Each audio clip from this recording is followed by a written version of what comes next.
gente hoje vai dar continuidade à nossa aula sobre a população urbana do Brasil República, dessa primeira república no Brasil, focando principalmente aí no que era a capital federal naquele momento, que era o Rio de Janeiro. Na última aula a gente falou do movimento operário, da construção dessa classe trabalhadora brasileira, do primeiro momento em que a gente consegue perceber a construção de uma consciência de classe trabalhadora dentro do Brasil.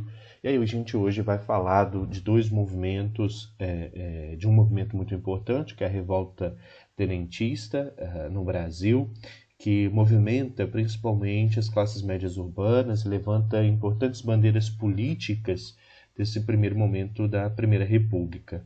E depois, no segundo momento, se tivermos tempo na aula, vamos tratar a respeito da epidemia de gripe espanhola vivida no Brasil em 1918 e 1919. Um assunto importante, urgente aí para ser tratado nesse momento. Começamos aqui com a caracterização dessas classes médias urbanas, do que nós estamos chamando de classes médias urbanas. A gente vem falando desde o início desse momento aí, desse retorno online das nossas atividades, dessa construção desse mundo urbano, depois da queda da monarquia, com o surgimento das primeiras fábricas, das primeiras indústrias no Brasil, de camadas médias urbanas que viviam nas cidades e queriam também participação política, eram contrárias ao controle da política do Brasil pelas elites cafeicultoras e pelos latifundiários, pelos donos de grandes fazendas dentro do Brasil. Então, esse momento de início do século XX é um momento de movimentação desses grupos em torno de bandeiras políticas que lutavam principalmente pela maior participação política e pela melhoria das condições de vida daquelas pessoas que viviam nesses centros urbanos. Então, nesse período, a gente consegue verificar nessa Primeira República um aumento considerável das classes médias urbanas mas principalmente uma maior movimentação desse grupo social em torno de reivindicações políticas, sociais e econômicas dentro do Brasil.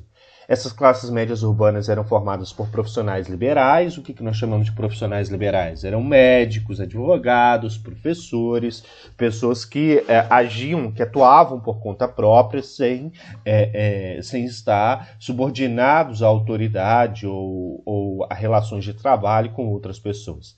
Além desses profissionais liberais, a gente tinha os comerciantes, que compõem a grande massa desse grupo, pequenos industriais. Eu não estou falando aqui dos grandes donos, dos donos das grandes indústrias, estou falando dos donos das pequenas fábricas, do que nós hoje chamaríamos como micro e pequena empresa, mas naquela época, utilizando os termos, eram os pequenos burgueses, os pequenos industriais.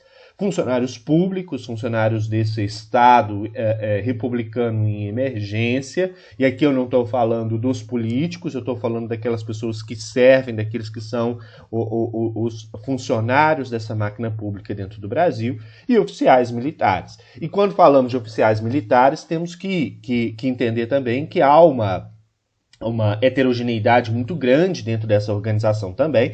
Eu tenho os grandes oficiais, os grandes generais, os coronéis, que vão participar ativamente desse primeiro governo republicano, conforme a gente viu lá na frente, nesse primeiro momento com a República da Espada, e depois acabam permanecendo no governo, acabam permanecendo no controle desse Estado.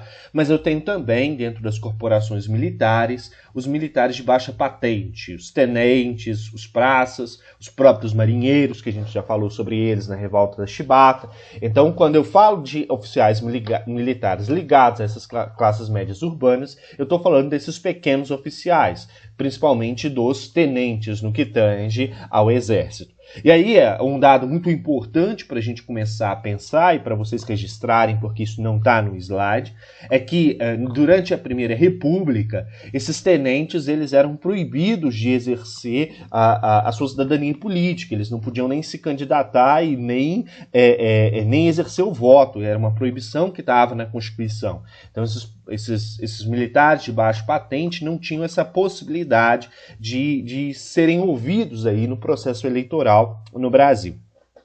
Essas classes médias urbanas e todo esse grupo que a gente está falando, ela encontrava-se nessa Primeira República insatisfeita com a ideia dessa república oligárquica, dessa república que era controlada pela elite. Então essas classes médias elas se viam excluídas da política brasileira e como elas estavam excluídas, elas entendiam que as bandeiras que elas levantavam, que as reivindicações desse grupo, elas não eram atendidas, elas não eram ouvidas por essa elite oligárquica que dominava, então, o cenário político brasileiro na Primeira República. E aí, essa vai ser a principal crítica que vai ser feita por essas camadas médias urbanas à política da Primeira República. Uma república controlada por coronéis, controlada pela elite, que não dialogava, que não falava a língua desse agrupamento social que eles compreendiam como sendo boa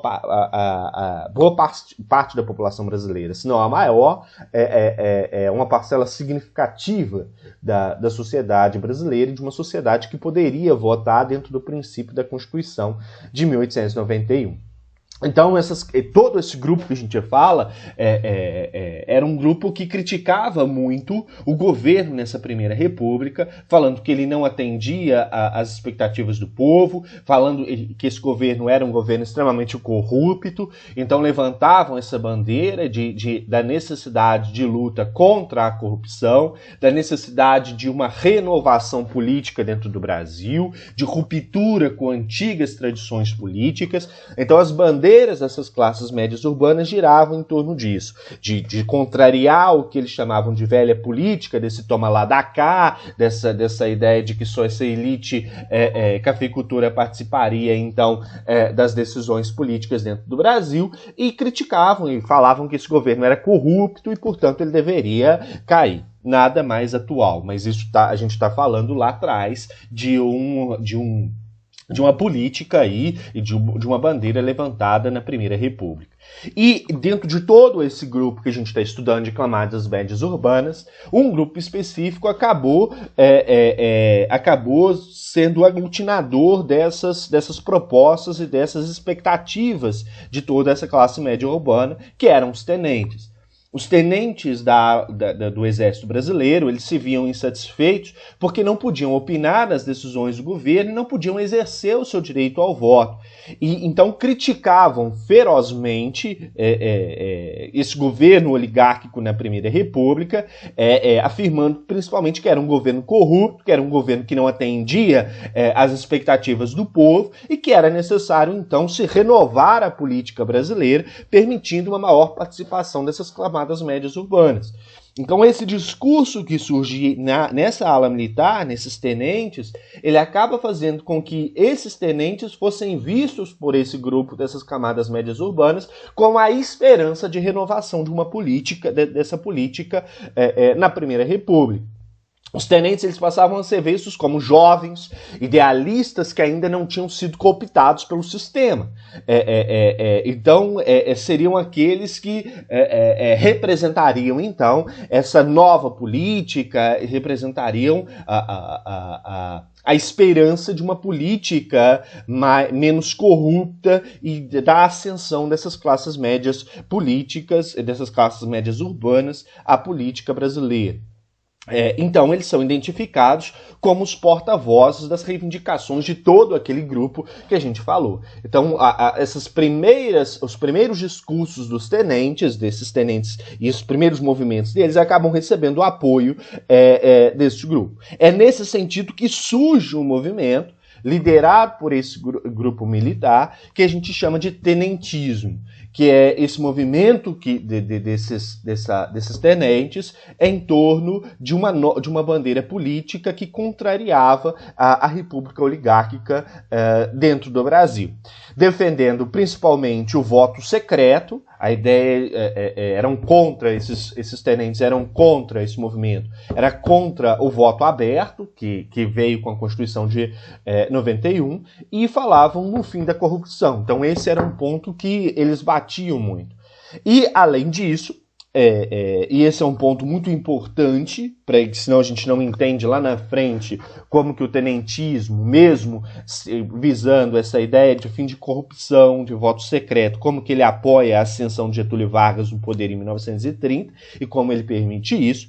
Esses tenentes, além de ter esse discurso pelo fim da corrupção, pela existência pela maior participação popular no governo, eles defendiam também a instalação de um governo forte e centralizador.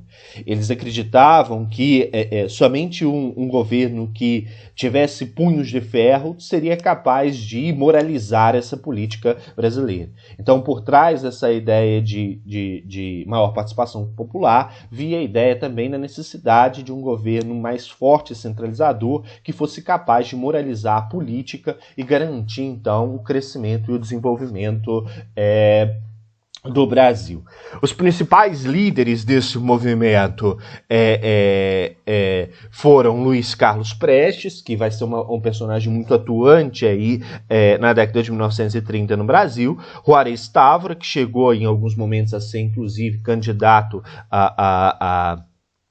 aos cargos máximos do Estado brasileiro, Eduardo Gomes, Siqueira Campos, Cordeiros de Faria e Juraci Magalhães. Esse movimento que surge entre esses tenentes acabou trazendo à tona e trazendo colocando em evidência a luta dessas classes médias contra essa oligarquia que controlava a política, mas ao mesmo tempo levantava também a pauta dos baixos salários e dessas diferenças e desigualdades existentes dentro da corporação, das corporações militares dentro do Exército Brasileiro. Então, em 1922, começa um movimento, começa uma revolta de fato no Brasil, que foi levada a cabo, sobretudo, depois da eleição de Arthur Bernardes, que, se eu não me engano, era de Viçosa. Arthur Bernardes, em 1922, candidato mineiro à presidência da República, num velho acordo que surgiu em 1913, 14, ali, com o Pacto de Ouro Fino entre Minas e São Paulo.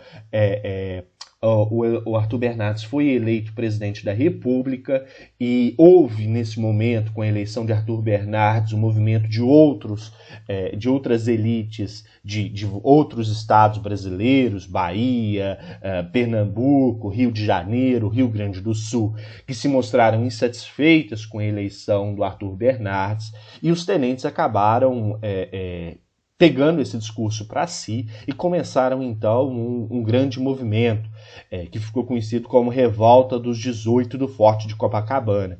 Depois da eleição de Arthur Bernardes, os tenentes tomaram o Forte de Copacabana em 5 de julho de 1922, exigindo que o Arthur Bernardes não assumisse a presidência da República, afirmando que a eleição foi uma eleição corrupta, que eles não aceitavam o resultado das urnas, que Arthur Bernardes não representava os interesses desse povo como um todo, então, portanto, ele não poderia assumir a presidência da República.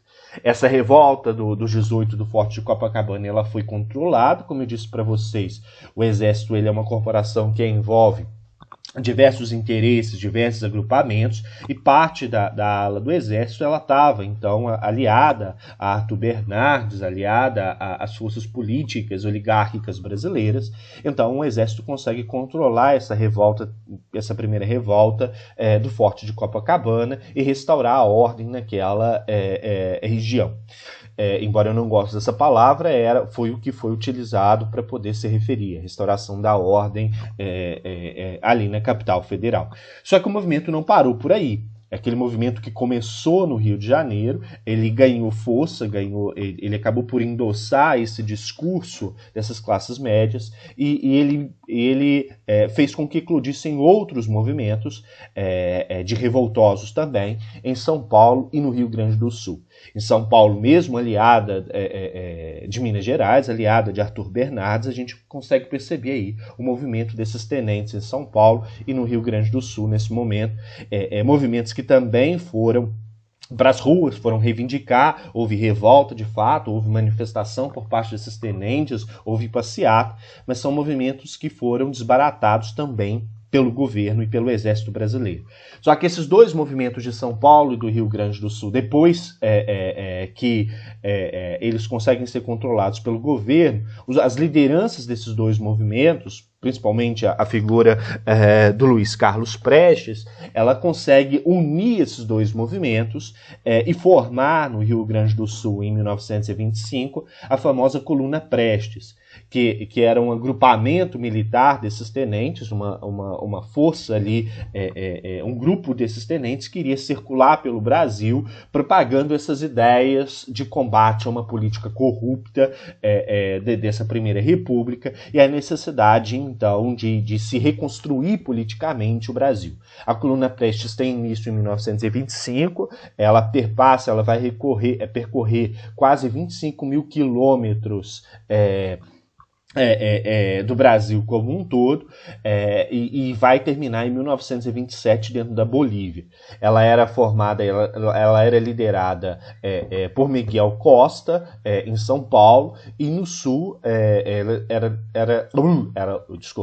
ela era liderada por Luiz Carlos Prestes. Então as duas principais lideranças são essas, Miguel Costa e Luiz Carlos Prestes, e essa coluna ela circulou o Brasil tentando aí, então, destituir o Arthur Bernardes e mobilizar camadas urbanas, mas mobilizar também a população rural, porque ela vai percorrer o interior do Brasil, exigindo por reformas políticas e sociais.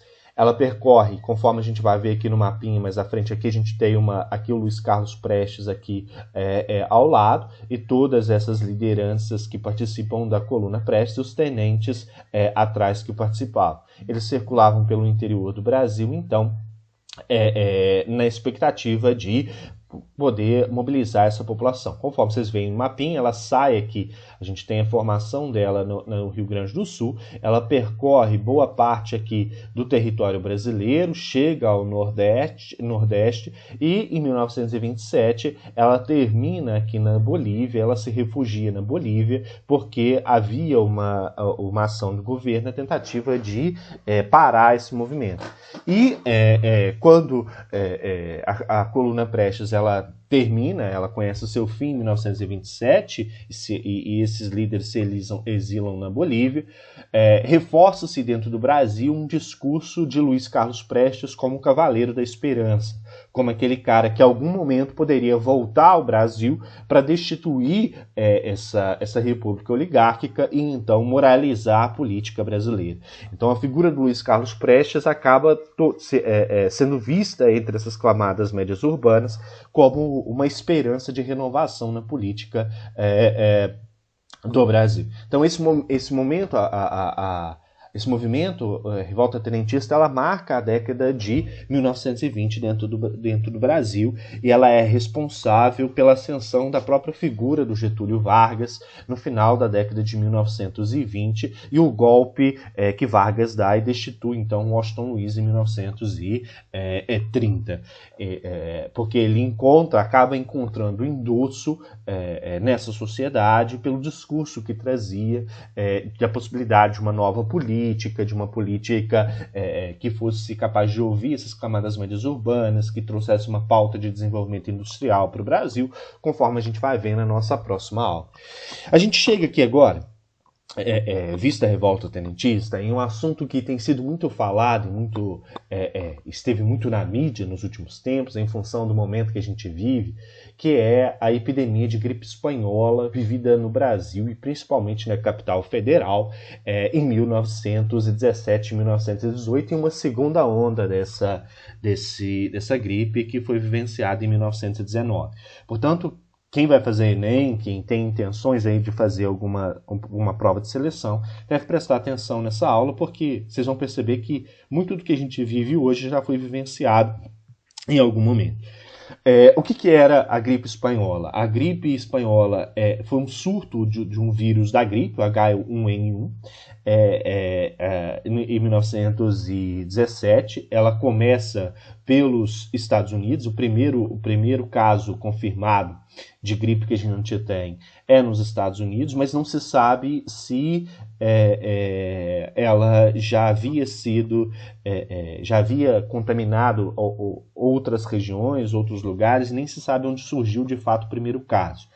O fato é que o primeiro caso identificado foi em um agrupamento militar nos Estados Unidos que se preparava então para participar da Primeira Guerra Mundial em 1917. Então o mundo, esse é um dado muito importante para a gente entender a gripe espanhola. O mundo nesse momento vivia a famosa Primeira Guerra Mundial. A gente já estava caminhando para o fim da Primeira Guerra Mundial, e os primeiros surtos de gripe espanhola que a gente vai perceber são justamente dentro da Europa e dentro da África também. Já se tinha surto em 1917, antes mesmo dessa gripe chegar ao Brasil. A doença, a princípio, da mesma forma que a gente está vivendo hoje, havia uma incompreensão muito grande sobre a doença e sobre as formas de contaminação dessa doença. A princípio, ela foi confundida com outras doenças, a cólera, a dengue, o tifo, porque os sintomas eram muito parecidos. Então, não houve a identificação. Logicamente que a ciência era outra, o desenvolvimento tecnológico, científico era outro. Então, não houve uma identificação do vírus a princípio. Cogitou-se que seria uma bactéria, que seria um micróbio. E até o fim do surto em 1919 não se tinha descoberto ainda qual que era o vetor que era o causador da doença. No mundo inteiro, em torno de 8 meses, essa doença, a gripe espanhola matou, estima-se que ela tenha matado entre 50 e 100 milhões de pessoas. A gente não tem dados precisos, porque os governos daquela época escondiam os dados, não deixavam que esses dados fossem divulgados. Inclusive o governo brasileiro, em alguns momentos, escondeu esses dados para evitar que houvesse contestações políticas e se desconstruísse a imagem dos políticos naquele momento. No Brasil, a gente teve aí a morte de cerca de 15 mil pessoas só na capital federal, que era o Rio de Janeiro. O Rio de Janeiro, nessa época, tinha cerca de 910 mil habitantes. Desses 910 mil habitantes, 680 mil chegaram a ser constatados como contaminados pela doença. Então, a gente fala de um número de mais de 60% da população contaminada, e 15 mil morreram. No Brasil como um todo, estima-se que tenham morrido cerca de 35 mil pessoas com todos os surtos da gripe espanhola. Mas, como eu disse para vocês, esses dados são mascarados, o governo nem sempre divulgava. Inclusive, um próprio presidente da República eleito, Rodrigues Alves, que foi eleito, se eu não me engano, em novembro de 1917, morreu pela gripe espanhola antes de assumir a presidência da República. Pegou a gripe espanhola, em torno de poucos meses, sucumbiu à morte. A gente vai ver alguns relatos que são relatos muito, muito significativos desse momento, correto? Essa gripe, por que ela chama gripe espanhola? O termo gripe espanhola não é porque a gripe tenha surgido na Espanha, mas o termo gripe espanhola se refere a questões geopolíticas e questões relacionadas à própria Primeira Guerra Mundial naquele momento. O primeiro fato a se ter ideia é que a Espanha ela não participa da Primeira Guerra Mundial, ela se mantém neutra na Primeira Guerra Mundial, mas é uma neutralidade assim, que ela, embora fosse neutra, ela manifestava uma certa simpatia com o governo alemão da época. Então, o fato dela se manter neutra e manifestar essa simpatia com a Alemanha fez com que os ingleses atribuíssem e chamassem a gripe de gripe espanhola para tentar diminuir a Espanha e fazer com que a opinião pública se colocasse contra a Espanha como um todo, atribuindo que a doença viria então da Espanha. Então aqui a gente tem um fator de uma guerra política e econômica que estava acontecendo naquele momento, que acaba ganhando popularidade, e muitas pessoas de fato caíram nesse discurso, podemos chamar nessa fake news criada pela Inglaterra, e começou-se na época uma série de ações preconceituosas para com espanhóis, inclusive dentro do Brasil. As pessoas isolavam pessoas de origem espanhola e culpavam elas pela epidemia, pela pandemia que estava se vivendo de gripe naquele momento. Mas a gente sabe hoje, por dados concretos, que essa gripe ela não começa pela Espanha. Mas existe um outro fato que faz com que ela seja identificada com a Espanha também. Diferente da política adotada por outros estados, como é o caso da Inglaterra, como é o caso da própria Alemanha, como é o caso dos Estados Unidos, como é o caso do próprio Brasil, a Espanha ela não mascarou os dados. Ela divulgava os dados às pessoas que morriam, ela não escondia. A Inglaterra escondia, a Alemanha escondia, o Brasil escondia, Estados Unidos escondia, a Espanha não. A Espanha divulgava os dados, o que fez com que as outras nações identificassem a Espanha como o grande foco, aquele onde estava tendo mais casos de doença. Mas não é que lá estava tendo mais casos, é porque os espanhóis, de fato, o governo espanhol, de fato, registrava todos esses casos e divulgava isso. A Inglaterra e a Alemanha não. E aí, para entender um pouquinho essa questão do subterfúgio, mas do mascarar dos dados da Inglaterra e da Alemanha sobre esses dados, a gente tem que entender que esses dois países estavam em guerra. E muitas das vezes a gripe atingia justamente as trincheiras da guerra.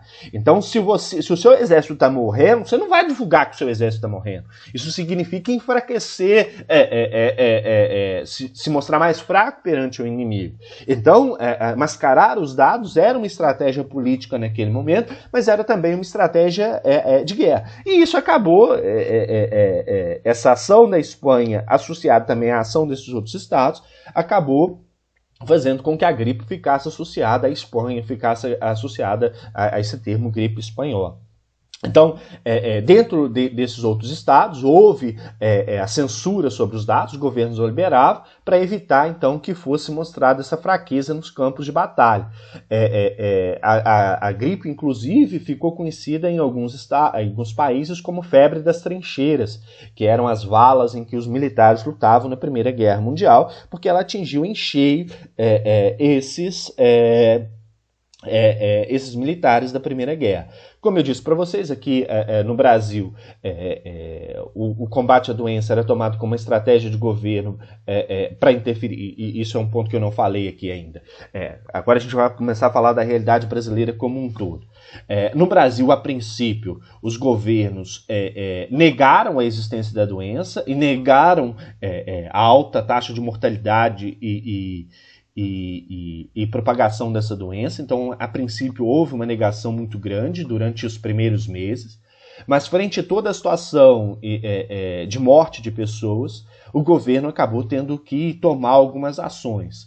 E eram ações no sentido de projetos de sanitarização dessa sociedade.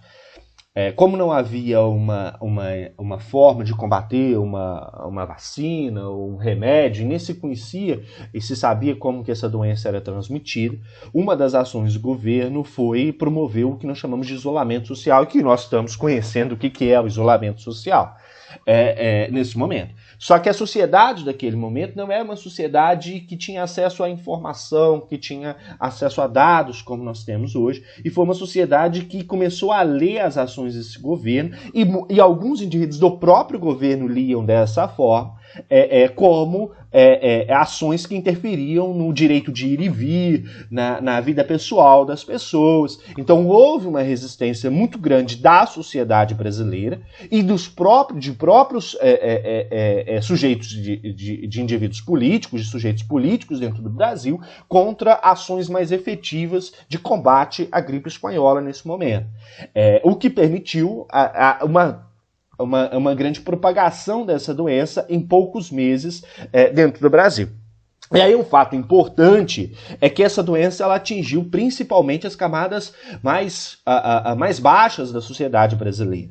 Embora se fale que a gripe espanhola, tenha sido democrática porque matou inclusive um presidente da República, isso não é na sua completude uma verdade tão evidente. Embora ela atingisse a todo mundo, ela atingiu com mais força as pessoas mais pobres, que não tinham uma moradia adequada, que não tinha saneamento saneamento adequado, que morava em cortiços, morava em morros, então não tinham como fazer um isolamento social adequado e ter hábitos de higiene adequados. Então ela atingiu com mais força a população mais carente, a população mais pobre, que foi a que mais sofreu com esse surto de doença.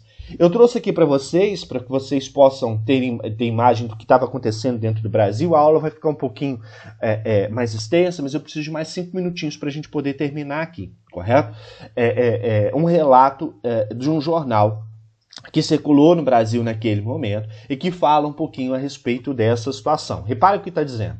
A influenza espanhola e os perigos do contágio.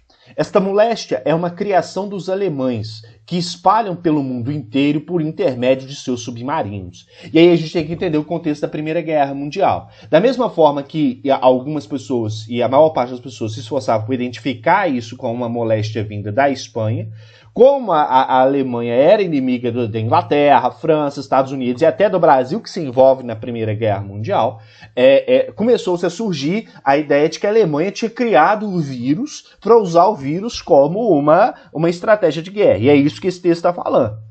Nossos oficiais, marinheiros e médicos de nossa esquadra, que partiram há um mês, passam pelos hospitais do fronte, apanhando no meio do caminho e sendo vitimados pela traiçoeira criação bacteriológica dos alemães.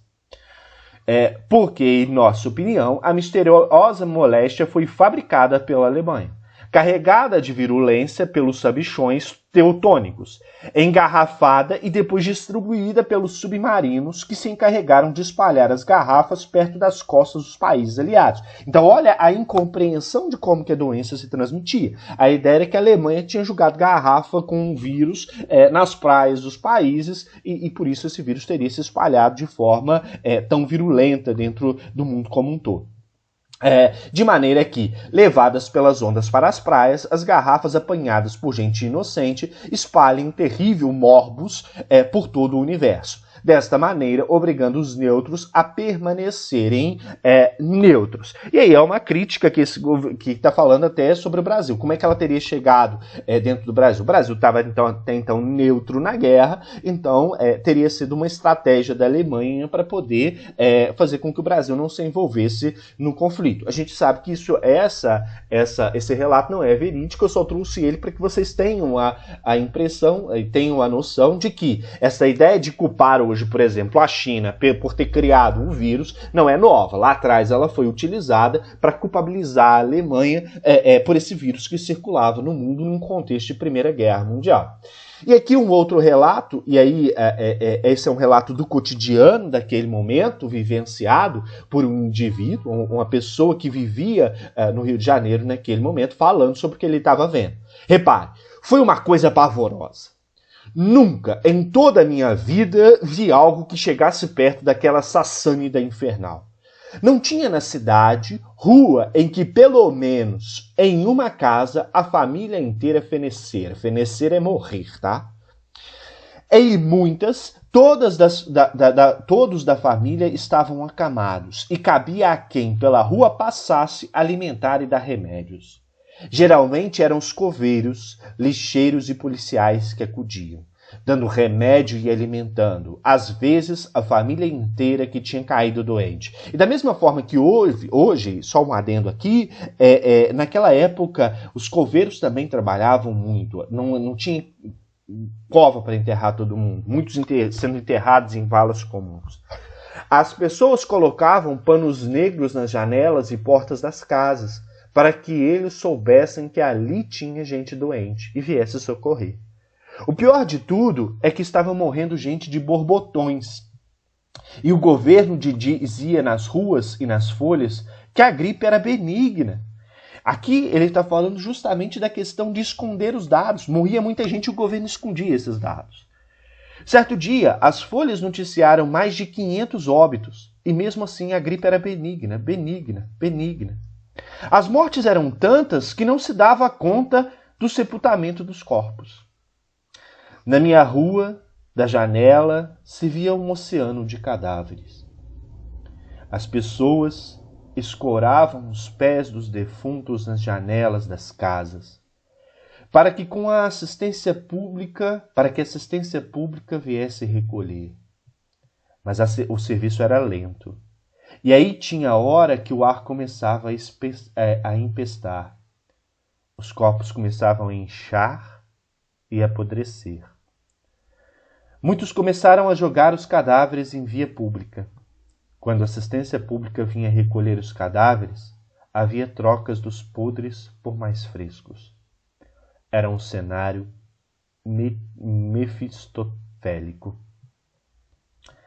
Relato de Nelson Antônio Freire, de 11 de setembro, que foi recolhido em 11 de setembro de 1990, mas que se refere, então, a essa gripe espanhola, ao primeiro surto em 1918 dentro do Brasil. Não era só a dificuldade de saber o que fazer com o portador são, ou seja, aquele indivíduo que contém um micro-organismo, o vírus, não desenvolvendo os sintomas da doença. E aqui eu estou falando de uma pesquisa feita sobre a gripe espanhola, mas que assim mesmo se caracterizava como ameaça a outros indivíduos. Havia também a dificuldade de contornar toda uma gama de empecilhos sociais, políticos e econômicos, que se traduziam em exigências de quarentenas e isolamentos e que decretavam a inviabilidade de uma sociedade moderna, urbanizada e industrializada, que encarava tais estratégias como antinaturais. Os contratempos se voltaram ainda para a questão das liberdades civis pelo autoritarismo dessas medidas. Essas práticas intervinham na circulação de mão de obra e de mercadorias, tanto nacional quanto internacionalmente, o que frequentemente originava contratempos diplomáticos. Então aqui está se falando da resistência da sociedade às políticas de contenção do vírus, ao isolamento e a tudo que circundava esse isolamento. A gripe se desenvolveu de acordo com o padrão de mortalidade de cada grupo social. Foi especialmente violenta em áreas que apresentavam deficiente estrutura sanitária, com os subúrbios e cortiços espalhados pela cidade e sobre indivíduos com deficiências nutricionais e de saúde. Então, pandemias não atingem a todos da mesma forma. Embora sejam democráticas e possam atingir a todos, uns enfrentam a tempestade de navio e outros estão em seus botes colados ali, em botes que têm uma série de remendos. Com essa fala que eu termino a aula de hoje. Desculpe por uma aula mais longa, mas era necessário. Eu vou deixar uma atividade aberta, ela vai ficar aberta por um pouco mais de tempo, pela questão da aula ter sido um pouco maior. Aqueles que tenham alguma dúvida, estou lá na sala do Google Meet para a gente poder conversar. Se não der tempo, anotem, na próxima aula a gente conversa. Obrigado pela atenção e até a próxima.